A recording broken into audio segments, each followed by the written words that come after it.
سنت رسول صلی اللہ علیہ وسلم اور دل کی صفائی۔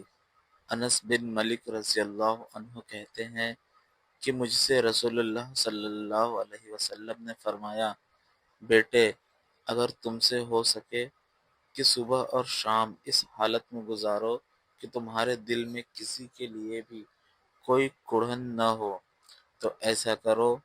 پھر آپ نے فرمایا، اے بیٹے، یہی میری سنت ہے، اور میری سنت کو زندہ کرے گا اس نے مجھ سے محبت کی، اور جس نے مجھ سے محبت کی وہ میرے ساتھ جنت میں رہے گا۔ کثرت درود پاک سے حاصل ہونے والی دولتیں۔ جو شخص درود پاک کی کثرت کے ساتھ پڑھتا ہے اسے دنیا اور آخرت کی یہ دولتیں حاصل ہوتی ہیں۔ پہلا، اس کے دل کی گناہوں کی جنگ اور نفاق سے پاک ہو جاتا ہے۔ دوسرا، درود پاک کی برکت سے اس کے اعمال پاک اور قبول ہو جاتے ہیں۔ تیسرا، درود پاک سے اس کے گناہوں کا کفارہ ہو جاتا ہے۔ چوتھا، درود پاک پڑھنے والے پر اللہ تعالی اس کے پیارے حبیب صلی اللہ علیہ وسلم اور فرشتے رحمت بھیجتے ہیں۔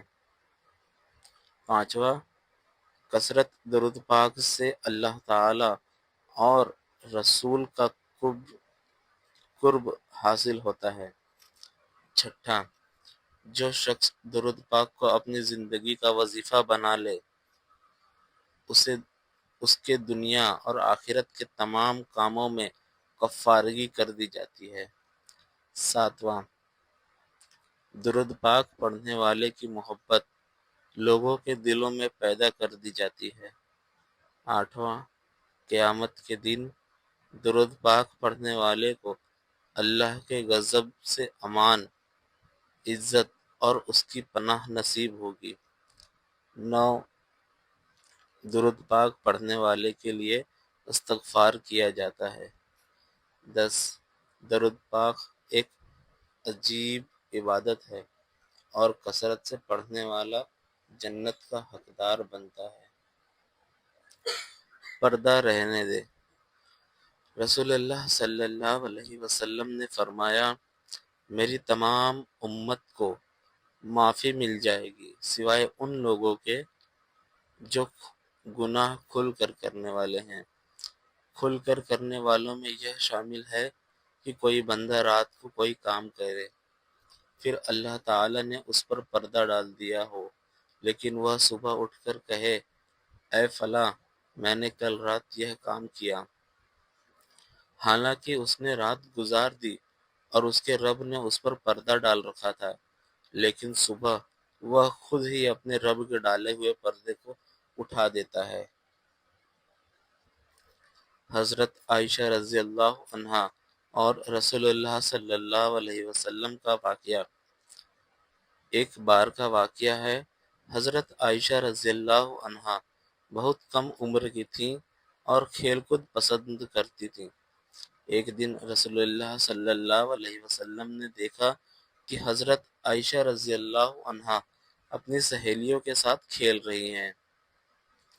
آپ نے انہیں روکنے کے بجائے مسکرا کر کہا، عائشہ، تم بھی کھیلو، تمہاری عمر کھیلنے کی ہے۔ ایک اور واقعہ ہے کہ حضرت عائشہ رضی اللہ عنہا ہلکی سی ناراض ہو گئی۔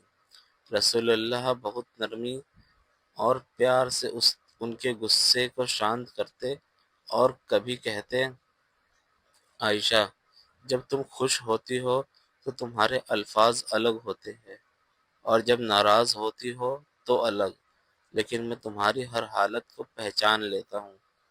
حضرت عائشہ رضی اللہ عنہا ہنس دیتی اور کہتی، یا رسول اللہ، آپ مجھے مجھ سے بہتر جانتے ہیں۔ رحمت عالم اور ایک بزرگ عورت کا بوجھ۔ ایک بار کا واقعہ ہے، مدینہ منورہ کی گلیوں میں ایک بزرگ عورت اپنے سامان کے بوجھ کے ساتھ جا رہی تھی۔ سامان بہت بھاری تھا اور وہ عورت تھکی ہوئی تھی۔ حضرت محمد صلی اللہ علیہ وسلم نے اسے دیکھا اور فوراً آگے بڑھ کر کہا، اماں، میں آپ کا سامان اٹھا دیتا ہوں۔ نبی کریم صلی اللہ علیہ وسلم نے اس عورت کا بوجھ اٹھایا اور اس کے گھر تک پہنچا دیا۔ راستے میں وہ عورت لگاتار باتیں کرتی رہی۔ وہ کہنے لگی، بیٹا، اس اس شہر میں ایک آدمی آیا ہے جو کہتا ہے کہ اللہ ایک ہے اور سب لوگ صرف اسی کی عبادت کریں۔ اس کا نام محمد ہے، تم اس سے دور رہنا، وہ لوگوں کا دماغ بدل دیتا ہے۔ رسول اللہ خاموشی سے سنتے رہے اور صرف اس کی مدد کرتے رہے۔ جب گھر پہنچے اور سامان رکھ دیا تو وہ عورت بولی، بیٹا، تمہارا نام تو نہیں پوچھا میں نے، کیا نام ہے تمہارا؟ آپ نے مسکرا کر فرمایا، میرا نام محمد ہے۔ یہ سن کر وہ عورت حیران رہ گئی۔ ان کی آنکھوں سے آنسو نکل آئے اور اس نے کہا، اگر تم ہی محمد ہو تو میں گواہی دیتی ہوں کہ تمہارا دین سچا ہے، سچ مچ تم اللہ کے پیغمبر ہو۔ حضور صلی اللہ علیہ وسلم اور بزرگ عورت۔ مدینہ شریف میں ایک بوڑھی عورت روزانہ حضرت محمد صلی اللہ علیہ وسلم کے راستے میں کچرا ڈال دیتی تھی۔ آپ جب بھی وہاں سے گزرتے چپ چاپ صبر کرتے اور بنا شکایت کے آگے بڑھ جاتے۔ ایک دن جب نبی کریم صلی اللہ علیہ وسلم وہاں سے گزرے تو دیکھا کہ اس عورت نے کچرا نہیں ڈالا۔ آپ نے فوراً سوچا کہ شاید وہ بیمار ہو گئی ہوگی۔ آپ خود اس کے گھر گئے اور دروازہ کھٹکھٹایا۔ بزرگ عورت نے دروازہ کھولا تو سامنے اللہ کے رسول کو دیکھ کر حیران رہ گئی۔ آپ نے بڑے پیار سے پوچھا، اماں، آج آپ نے میرے راستے میں کچرا کیوں نہیں ڈالا؟ کیا آپ بیمار ہیں؟ اس عورت کی آنکھوں سے آنسو نکل گئے اور وہ بولی، اے محمد، آپ میرے ساتھ اتنی تکلیف برداشت کرتے رہے اور آج میری خیریت پوچھنے خود میرے گھر آ گئے۔ نسندہ آپ اللہ کے سچے پیغمبر ہیں۔ اس نے وہیں اسلام قبول کر لیا۔ حضرت علی رضی اللہ عنہ کی پیدائش۔ حضرت علی کی پیدائش کی خبر جب نبی کریم صلی اللہ علیہ وسلم کو ہوئی تو آپ تشریف لائے اور حضرت علی رضی اللہ عنہ کو گود میں اٹھایا۔ ابھی انہوں نے آنکھیں نہیں کھولی تھی، پھر آپ نے خود بچے کو بلایا اور ساتھ ہی فرمایا کہ آج علی کو پہلا غسل میں دوں گا اور کل یہ مجھے آخری غسل دے گا۔ یہ جتانا تھا کہ آنے والے وقت نے ثابت کر دیا کہ حضرت علی رضی اللہ عنہ نے آخری غسل نبی کریم کو ہی دیا۔ حضرت علی کی جوانی میں ایک دن حضور نبی کریم صلی اللہ علیہ وسلم نے حضرت علی رضی اللہ عنہ سے پوچھا کہ تمہیں میرے آنے سے پہلے آنکھیں کیوں نہ کھولتے؟ تو حضرت علی رضی اللہ عنہ نے عرض کیا، یا رسول اللہ، میں چاہتا تھا کہ جب اس دنیا میں میری آنکھیں کھلے تو سب سے پہلے میرے محبوب کا چہرہ سامنے آئے۔ سیدہ فاطمہ زہرا رضی اللہ عنہا۔ یہ دین ساری دنیا میں پہنچ کر رہے گا۔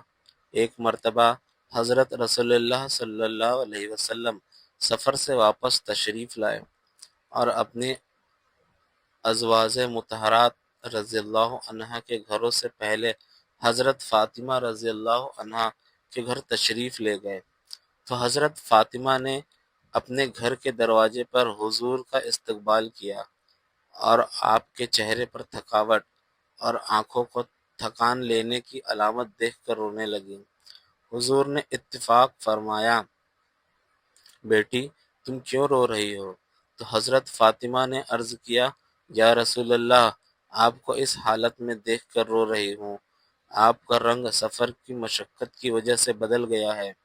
آپ نے فرمایا، اے فاطمہ، اللہ نے تمہارے باپ کو وہ عزت اور مقام دیا ہے جو کسی کو نہیں ملا۔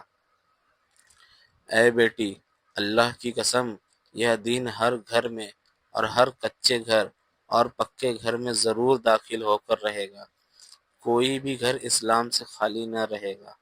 جو لوگ عزت پا کر داخل ہوں گے اور جو لوگ ذلت پا کر داخل ہوں گے۔ آپ نے فرمایا، بیٹی، یہ دین پوری دنیا کے ہر کونے تک پہنچ کر رہے گا۔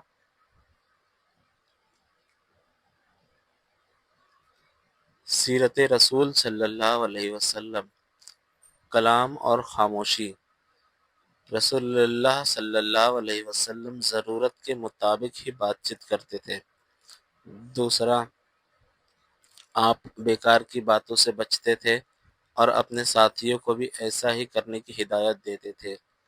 تیسرا، آپ جب بھی گفتگو کرتے تو ضرورت اور مناسب کے مطابق کرتے، فالتو باتیں نہیں کرتے تھے۔ چار، آپ صرف اسی سے بات کرتے جس سے امید ہوتی کہ وہ فائدہ اٹھائے گا۔ پانچ، جب کلام کرتے تو صحابہ پورے ادب سے جھک کر سنتے اور سر جھکائے بیٹھے رہتے۔ چھ، سخت باتیں کہنے کے بجائے نرمی سے کہتے۔ آپ لوگوں کو خوش کرنے والے اور دل جیتنے والے تھے، نہ کبھی دل دکھاتے اور نہ ہی کسی کو ناپسند بات کہتے۔ رسول اللہ صلی اللہ علیہ وسلم کا چہرہ ہمیشہ روشن اور پر مسکان لیے رہتا تھا۔ آپ کی کوئی بھی بات چیت مسکراہٹ سے خالی نہیں ہوتی تھی۔ حضرت عبداللہ بن حارث رضی اللہ عنہ سے روایت ہے کہ میں نے رسول اللہ صلی اللہ علیہ وسلم سے زیادہ مسکرانے والا کوئی نہیں دیکھا۔